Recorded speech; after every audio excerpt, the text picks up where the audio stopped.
Bismillahirrahmanirrahim. In today's lecture, we are going to talk in detail about the nerve cells. We'll learn how to draw the nerve cells, and we'll also learn about the structures of the nerve cells. Please follow and subscribe the channel and press the bell icon so that I'll be uploading the new videos so you can get the notification. Now, we are going to start with the sensory neuron. Now let's learn how to draw the sensory neuron.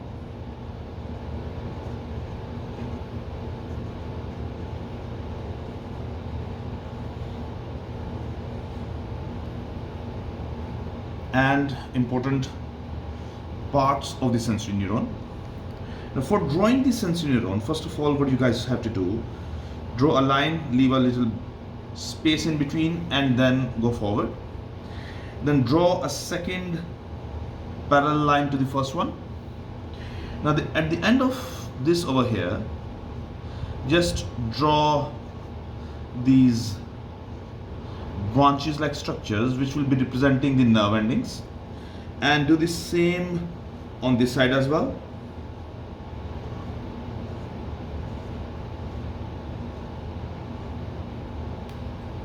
Now over here where we left the blank, make a small extension, and at the place of extension draw a balloon like structure. Now this balloon like structure is actually representing the cell body. Now we guys know that in the cell body there will be the nucleus. So here I am drawing the nucleus.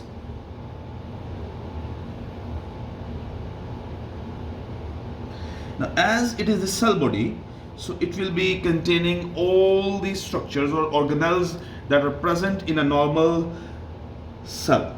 So this I am drawing the chromosomes inside the nucleus. Now I'll also be drawing, you see, just a mitochondrion to show you guys that there are mitochondria as well.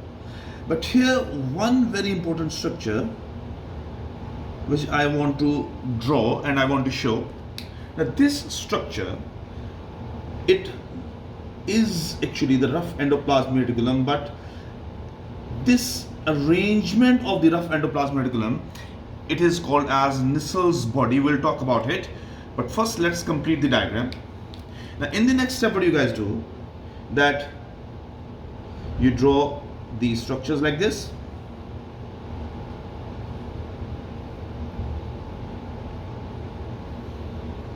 Now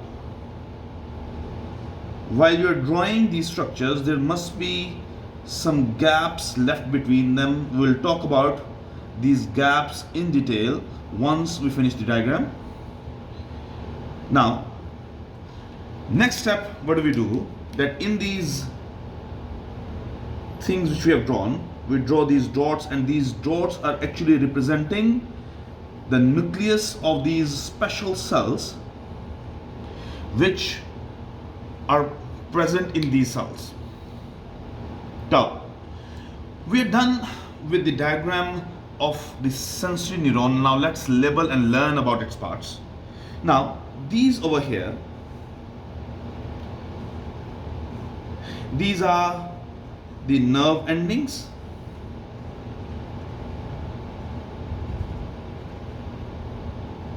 Now these are also nerve endings.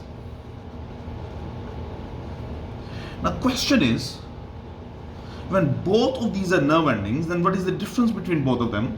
Now remember that these nerve endings are present at the site of receptor, and these nerve endings are present at the site of central nervous system. Now these nerve endings can either end in the spinal cord or they can end in the brain.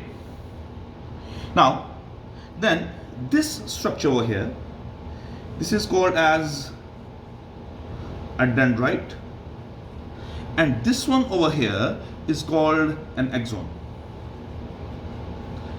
Now a question is created in your mind, a question comes in your mind that both dendrite and axons in the sensory neuron structurally they look dissimilar. Then why I have given them the different name? Why did I call this one dendrite and why did I call this one as axon? Why it is not one way or the other? The answer is very, very simple, because the dendrite and axon, they have the similar structure, but they have different function. Now, what is the difference between the function of dendrite and axon? Always remember that the dendrites, they will always carry the message towards the cell body. Let me mention over here that the dendrite, it will always carry message towards the cell body,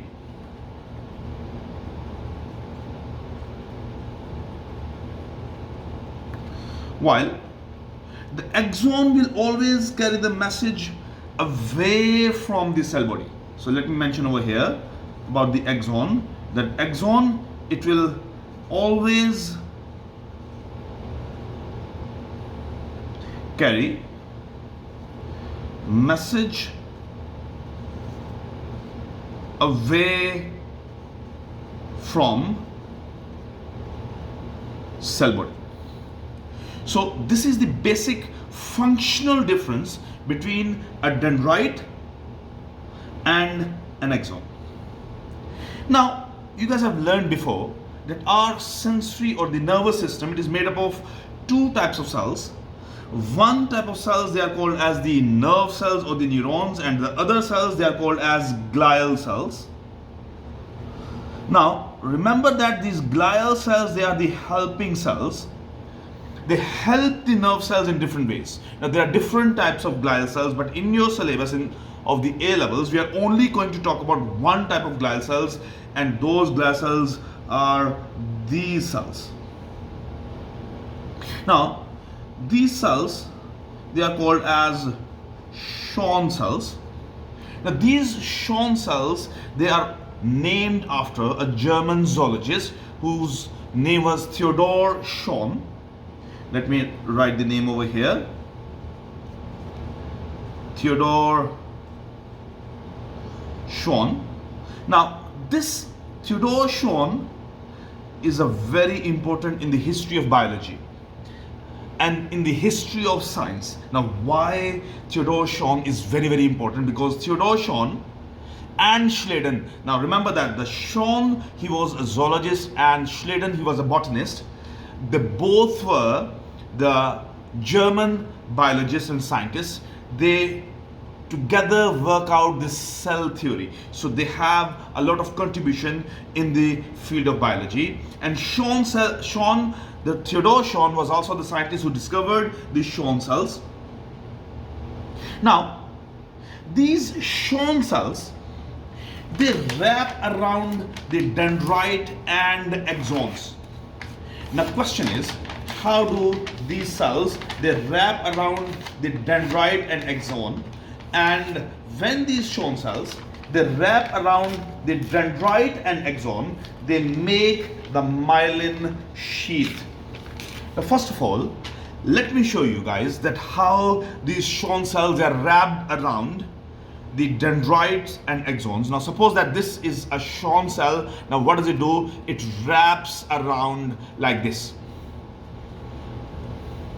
Now when this cell, it will be wrapping around, so there is this one cell, there will be another cell wrapping next to the first one, and in between there will be a gap, and these gaps, they have a specific name. We'll talk about it later. But first let's talk about that these Shawn cells, they make this myelin sheath. Now remember one thing, wherever in biology you hear this word sheath, it always means covering. Now these Shawn cells, these are the cells which are helping the axon and dendrites in performing their function. So these are one type of glial cells. There are different types of glial cells. Now these Schwann cells, these are the glial cells of the peripheral nervous system. There are glial cells in the central nervous system as well, but we are not going to go into that much detail. You will go into that detail when you will go to the medical school, inshallah. So myelin sheath, which is also referred as fatty sheath or fatty covering as well. Now question comes that how these Schwann cells, which are wrapping around the nerve's axon or dendrite like this, they are making a fatty covering. Now for that explanation, let me tell you guys simply. You guys have learned the structure of the cell membrane. Now cell membrane, it is made up of what? It is made up of lipid bilayer, and there are proteins, there are glycoproteins, there are glycolipids, there are so many things. There is cholesterol. We are not going into that much detail, but here what I want to be or put my emphasis on is the lipid bilayer.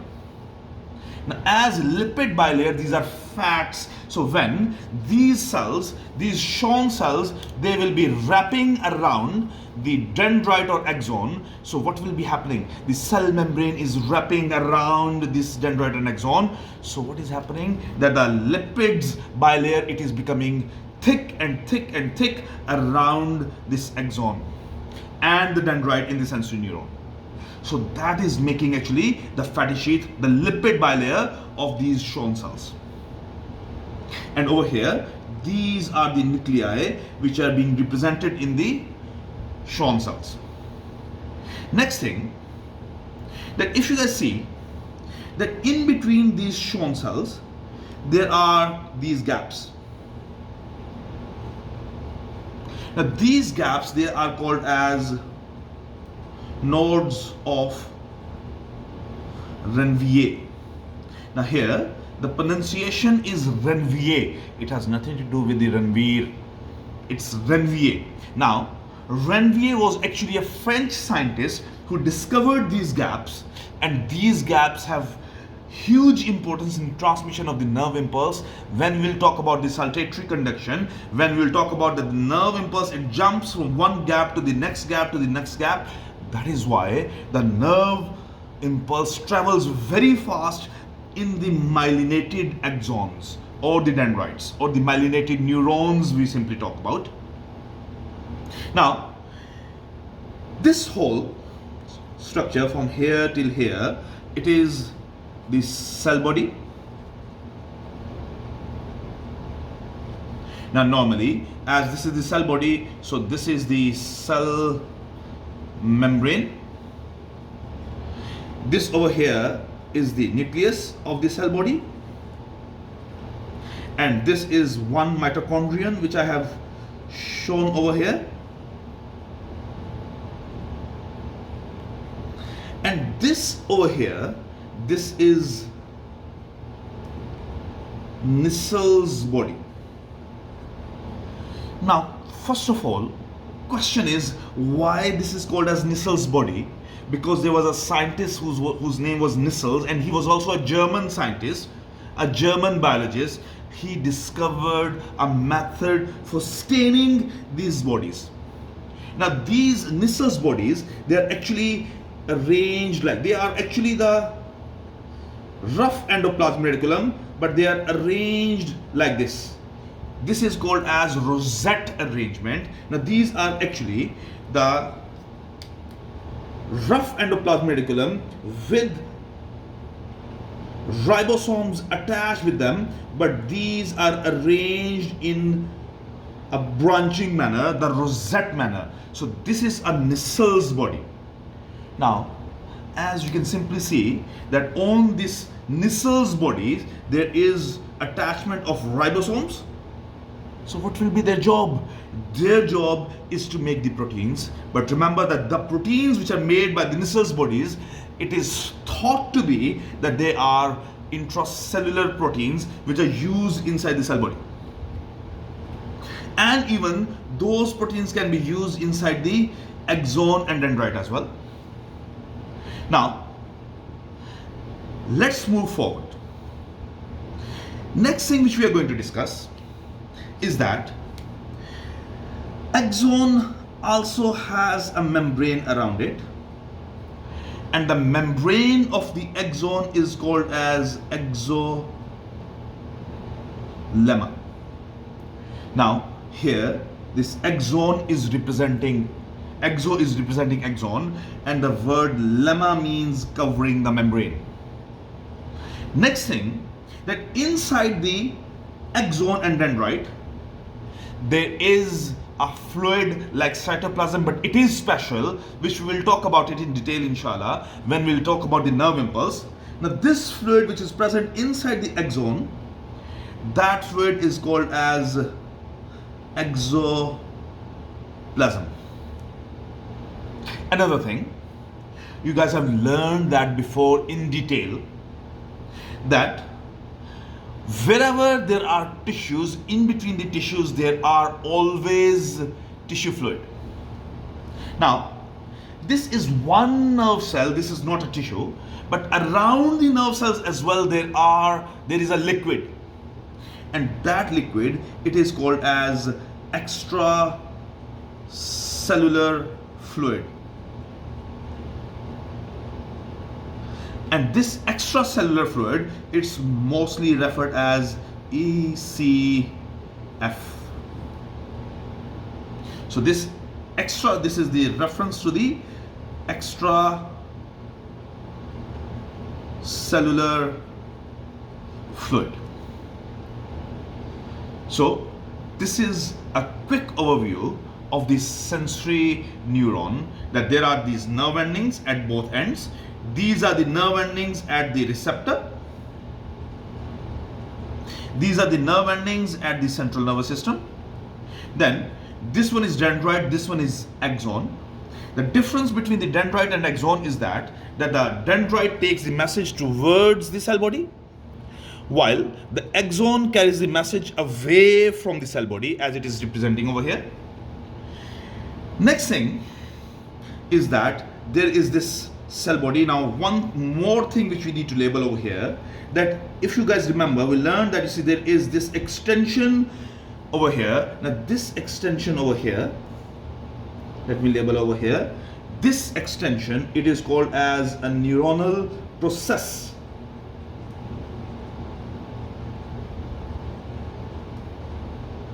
Now the spellings are exactly like a process, but we pronounce it with a bit more force, with more, you see, like the neuronal process. So this is one neuronal process. Now remember one thing, as sensory neuron has only one neuronal process, so sensory neuron is also sometimes referred as unipolar neuron. So this was about the sensory neuron. Now next we are going to talk about the relay neuron.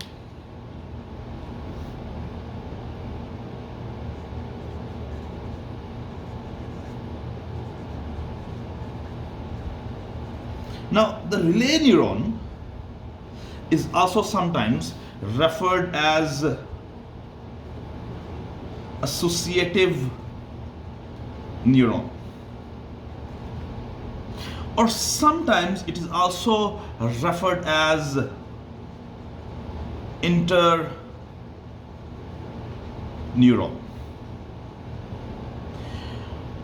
Now we will talk about why is it called as relay neuron, but first let's learn how to draw the diagram of a relay neuron. Now for that purpose, you draw a structure like this, leaving some gaps in the middle. Now the places where you guys have left the gaps, over there make these extensions like this.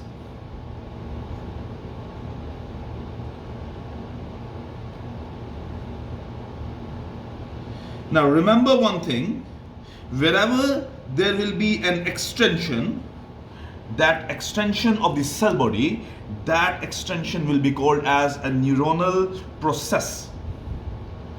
Now we are using the word process with an emphasis. Now what do we do next? That we draw the nerve endings at the each neuronal process.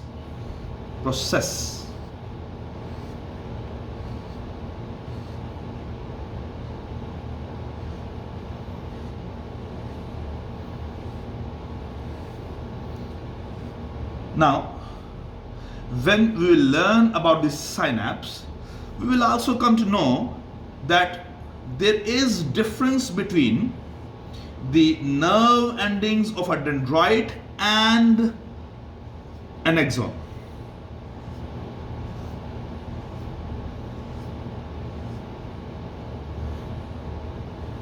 Now, one more thing, that remember that these relay neurons, these are the neurons which are only present in the brain and spinal cord, and it means that the brain and spinal cord is basically made up of relay neurons. Now, in the middle, we draw the nucleus.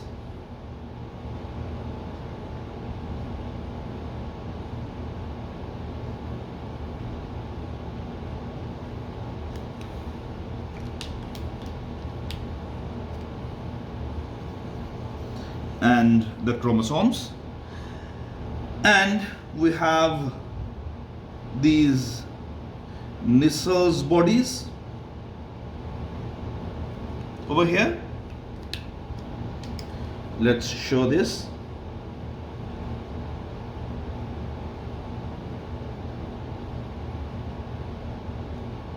And let's show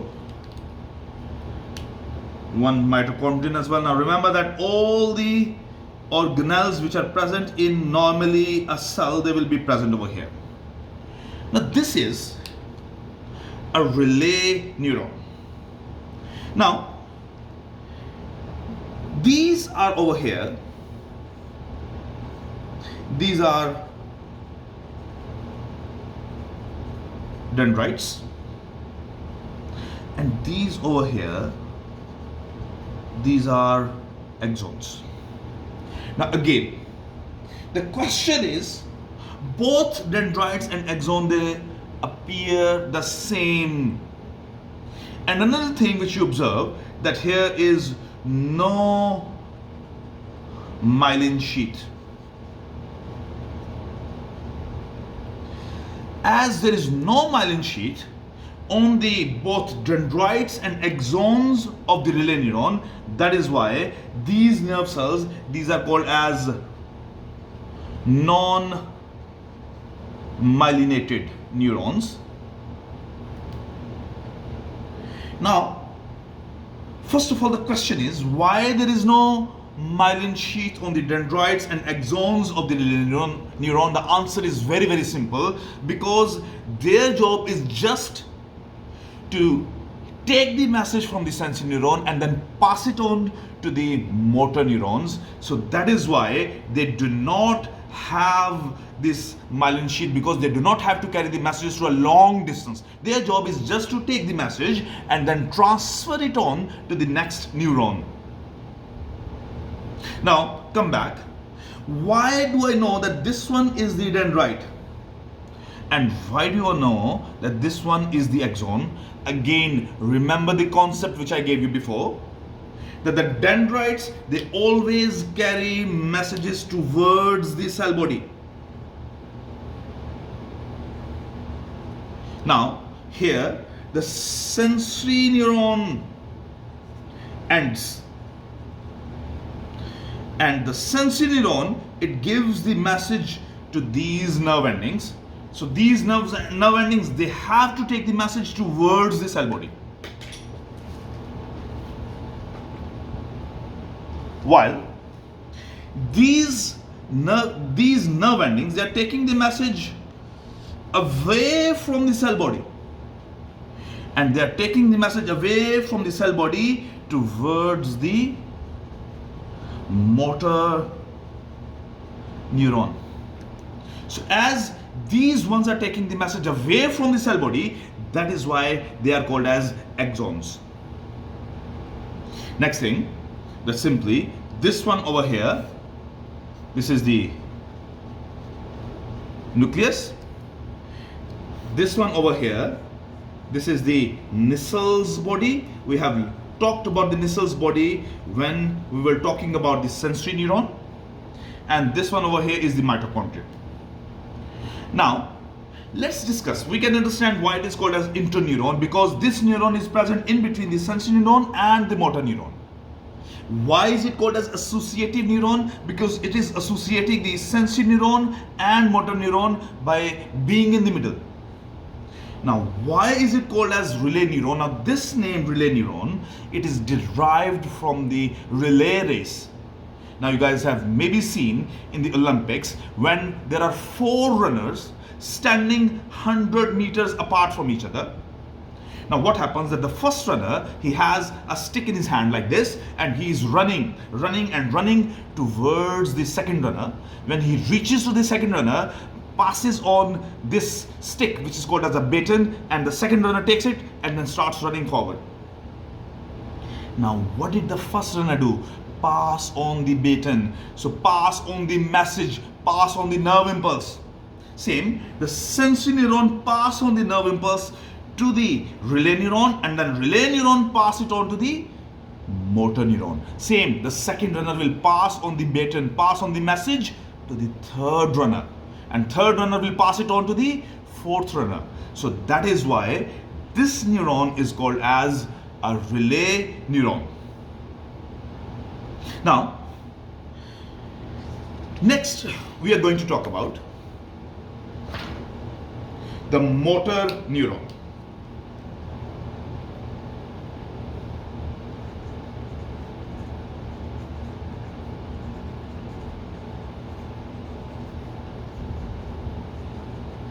Now, the job of motor neuron is to take the message away from the central nervous system. Now, first of all, let's learn how to draw a motor neuron. Now, what you guys do, you draw the structure, leaving the gaps in the middle. Now, wherever the gap is left, you make an extension which will be called as a neuronal process.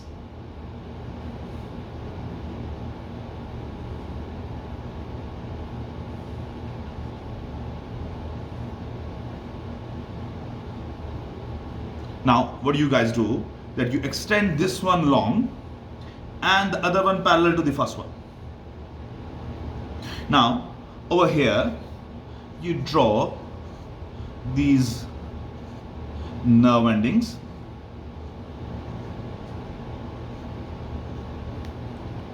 Then you do the same over here at each neuronal process.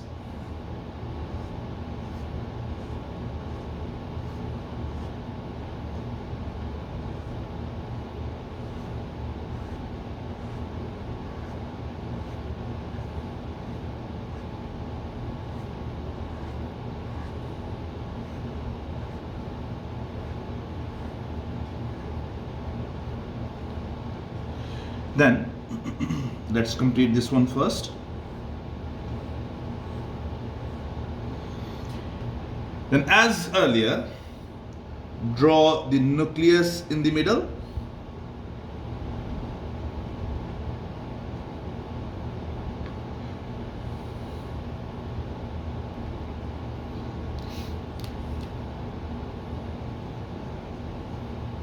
And we draw the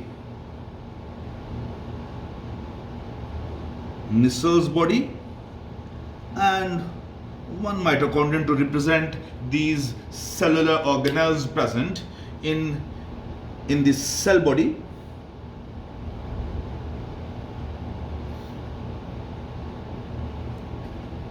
The next step, again, what do? We draw these Shawn cells.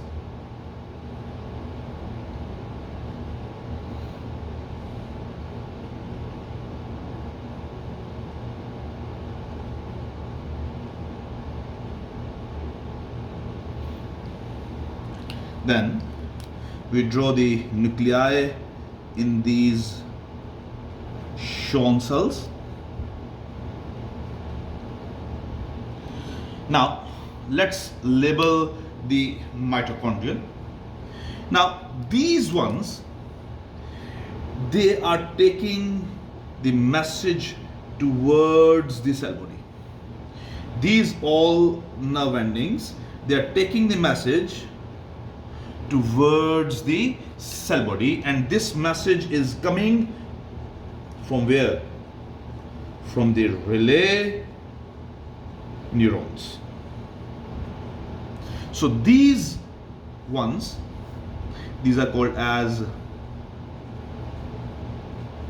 dendrites. This one is taking the message away from the cell body, so this obviously is the exon. Now these are Shawn cells, and these are the gaps between the Shawn cells, which will be called as nodes of Ranvier. Then we also have learned that this over here, this is the Exo Lemma, the membrane of the axon, and this inside there is the jelly-like substance, the cytoplasm-like substance, which is called as exoplasm. And around over here we have the ECF. Now these are the nerve endings which are present at the site of effector.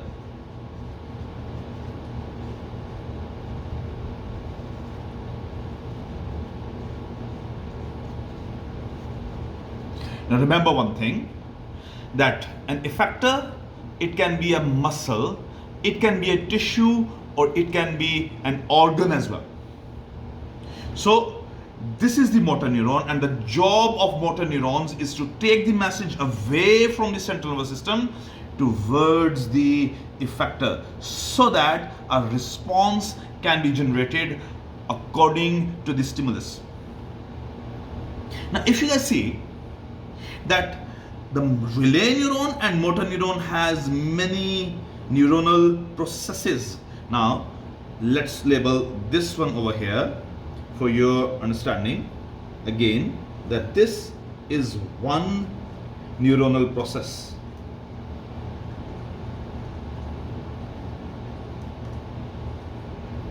So there are so many neuronal processes in one nerve cell. So this kind of nerve cells, it is called as multipolar nerve cell.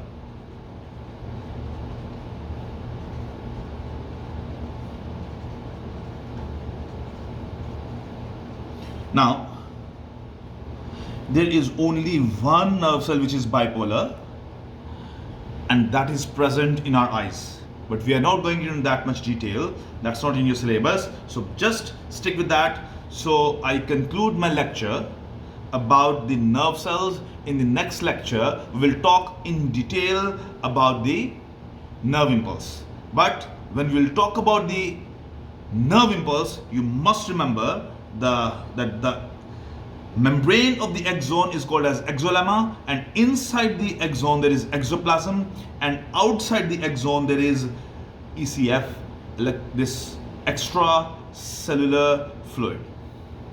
See you guys in the next class. Thank you very much. Goodbye.